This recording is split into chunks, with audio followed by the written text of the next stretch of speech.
because there were so many things happened around the world during this week, right?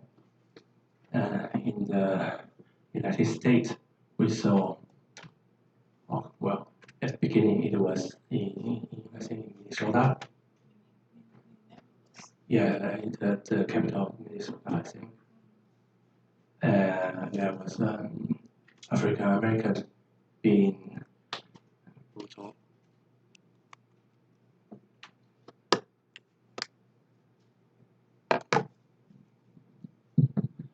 brutally enforced by the police, and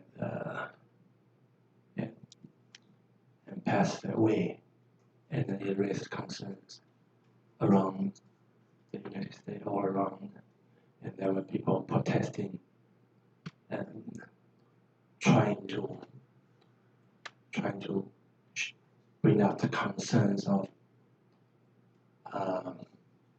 police enforcement against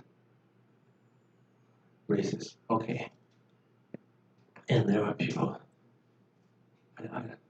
and then there are some people doing. I don't. This is the part that I don't understand. Like whenever something like this happened, there were like people looting. Okay.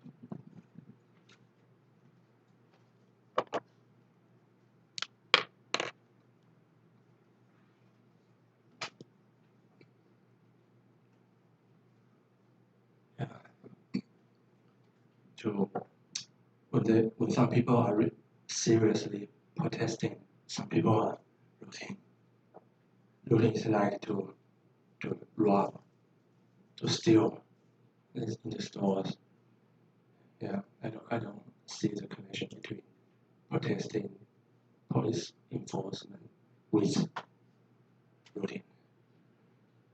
Yeah, maybe they just want that 50 inches widescreen television in the mall, and then they find a chance to get it for free. I don't understand.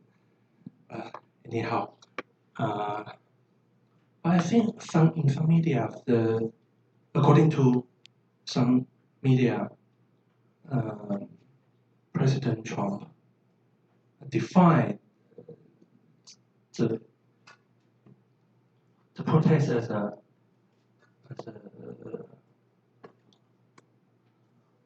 a terror activity. I did not really see the original news. I just saw it today, so I have to go back to see the original news. But as you may already know, that our local media, they are not very friendly towards President Trump. Right? So we should always be more modest, be more conservative about what they comment, what they report about President Trump, because I don't know. Anyhow, let's go back to our material. Last week, we were in the middle of the introduction of the legal framework of the telecommunication legal framework in the United States. And the first legal framework is the legal framework established by the 1996 Telecommunications Act.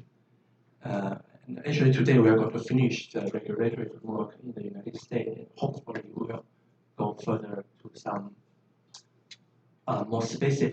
more specific topics. But today we are going to continue on the telecoms regulatory framework in the United States. Okay, last week we have been here before, right?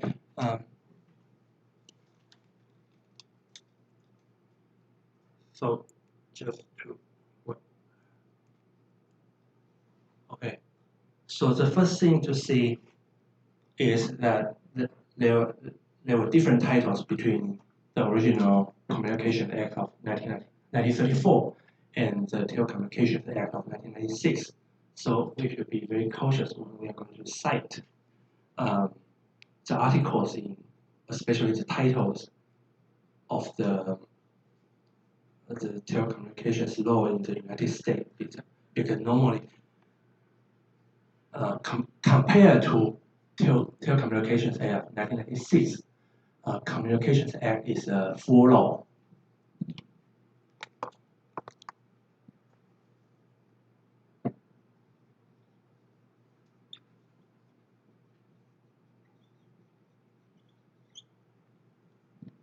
And the Telecommunications Act of 1996 is to amend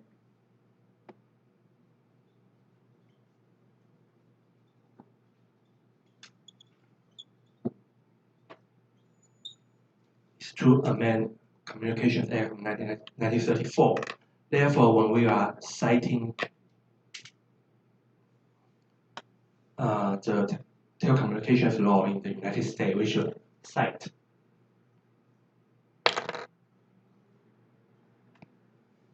especially about which titles that article is in. Okay, we will soon talk about something about that. Okay.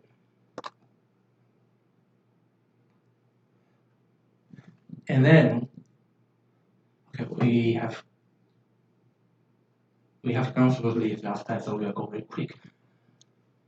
Also, so the objective of the 1996 Act is to let anyone enter any communications business, to let any communications business compete in any market against any other. And how they do that is by deregulating and to promote competition. So basically, Telecommunications Act of 1996 removed the barrier established by the modification of final judgment in 1984. Okay, so because as we discussed in the previous classes, the modification of final judgment it separates the bill system into one long-distance company, which is AT&T, and seven local business like baby bells, and those baby bells cannot go beyond their original area and compete with each other. They can only stay in their original area. Okay, but in the Telecommunications Act of 1996, it removes all those barriers. So all the baby bell, they can now enter into either other areas or into the long distance market.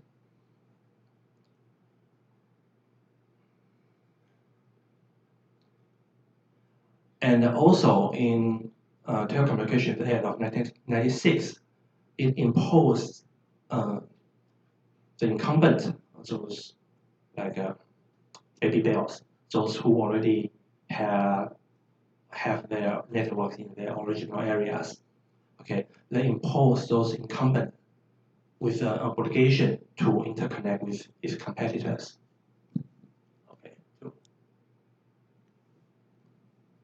and to provide access to unbundled network elements, collocation and resale of its competitors.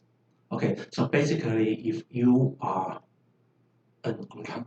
you are the incumbent in that area, you have the obligation to provide interconnection, to provide unbundled access, and to provide collocation, and also resell.